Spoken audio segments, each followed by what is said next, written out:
بسم اللہ الرحمن الرحیم۔ ناظرین، یہ قصہ ایک قصاب کا ہے جو میں آپ کے ساتھ آج شیئر کرنے جا رہا ہوں۔ ایک دفعہ حضرت موسیٰ علیہ السلام نے اللہ تعالی سے پوچھا کہ میرے ساتھ جنت میں کون ہوگا؟ تو اللہ رب العزت نے ارشاد فرمایا کہ فلاں قصاب تمہارے ساتھ ہوگا۔ حضرت موسیٰ علیہ السلام کچھ حیران ہوئے اور اس قصاب کی تلاش میں چل پڑے۔ وہاں دیکھا تو ایک قصاب اپنی دکان میں گوشت بیچنے میں مصروف تھا۔ اپنا کاروبار ختم کر کے اس نے ایک گوشت کا ٹکڑا ایک کپڑے میں لپیٹا اور گھر کی طرف روانہ ہو گیا۔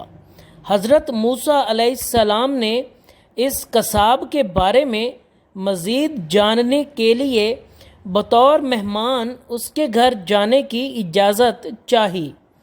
گھر پہنچ کر قصاب نے گوشت پکایا، پھر روٹی پکا کر اس کے ٹکڑے شوربے میں نرم کیے اور دوسرے کمرے میں چلا گیا، جہاں ایک انتہائی کمزور بڑھیا پلنگ پر لیٹی ہوئی تھی۔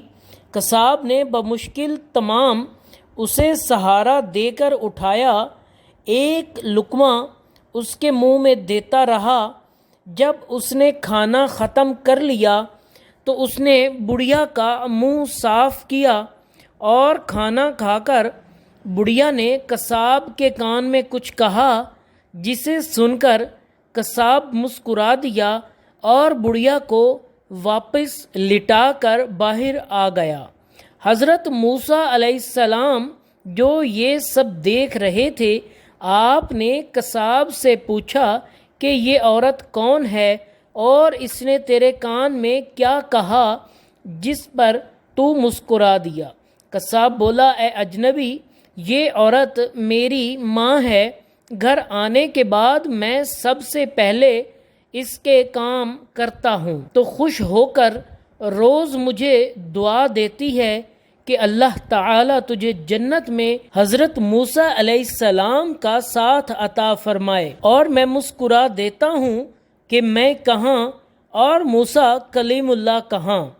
پھر حضرت موسیٰ علیہ السلام نے قصاب کو بشارت دی کہ اللہ تعالیٰ نے تیری ماں کی دعا قبول کر لی ہے اور میں ہی موسیٰ ہوں۔